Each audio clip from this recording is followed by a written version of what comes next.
G'day everyone, today I'll be showing you the basics of the Bifrost graph editor and demonstrating its capabilities by making a simple smoke simulation.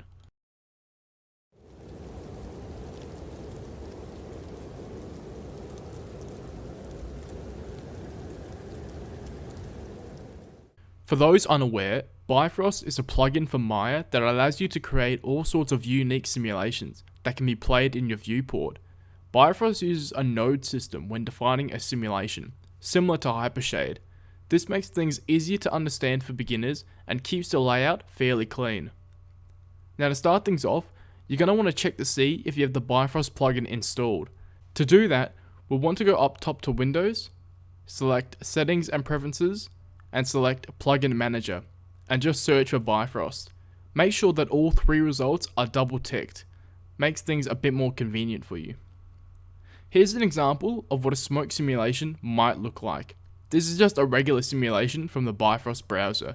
You'll see that there's a lot of different nodes that all mean different things, but for brevity's sake, we're just going to focus on some smaller settings and stick to a relatively simple and small node graph. So, let's get started. We're going to want to open the Bifrost graph editor before we do anything, and we can locate this under the Windows tab, and there should be a big green button that says Bifrost Graph Editor. Click that and we're going to create a new graph. Alright, at the moment we have an input node and an output node. Pretty useless at the moment. So useless in fact that we're going to delete this input node and replace it with a mesh input node. To do this, we're just going to want to create some geometry. Any shape will do. And middle mouse drag this geometry from the outliner into the Bifrost graph. This is going to act as our emitter. It's going to emit our smoke and create our simulation. Alright, now we're ready to simulate. Let's press Tab on our keyboard to bring up the node list. Here we can scroll through and play around with every little setting, like gravity for example. Although that is more useful for other types of simulations. For now though, we just want to type source_air and we'll get a new node pop up on the graph. With this node, we can click and get a whole bunch of different settings that can help us. Don't worry if you find all these options intimidating, we can ignore it for now. Let's plug in our geometry into this node. We're just going to drag this purple square across and into the geometry plug, and now our sphere is a source of air according to Bifrost. We're going to need one more node though to get the full effect. Pressing Tab and searching simulate_aero will bring us a new node that we can position here.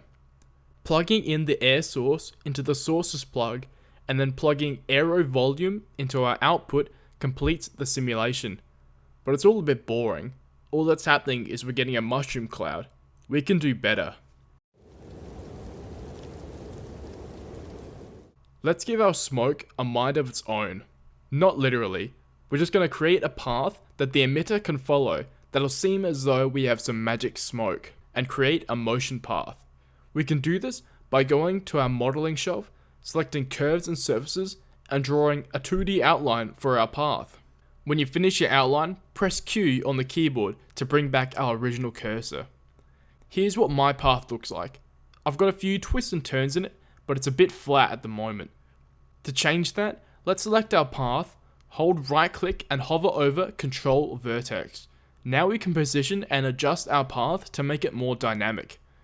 If you haven't already, you can position your smoke simulation near the start of your path. Let's go back to the shelf and change our modeling workflow to animation. You'll see at the top that we have a bunch of new options. Select your geometry and your motion path and click Constrain, Motion Paths, Attach Motion to Path. Hitting the play button in the lower right corner should allow you to see your smoke traveling along the path you've made. Let's add some colliders. These variables are fairly self-explanatory. We want our smoke to be contained a little more. At the moment, our simulation is telling the smoke that it can do whatever it wants and clip through anything. We don't want that. So let's add some walls to help guide our smoke along its pathway. I'm going to just create some walls and position them along our path where there's more dramatic turns. So right here for example, I'm going to make sure we get our walls nice and tight And I'm going to drag these new meshes into our Bifrost graph with middle mouse, same as before. Alright, I've got my walls and they're in my Bifrost graph.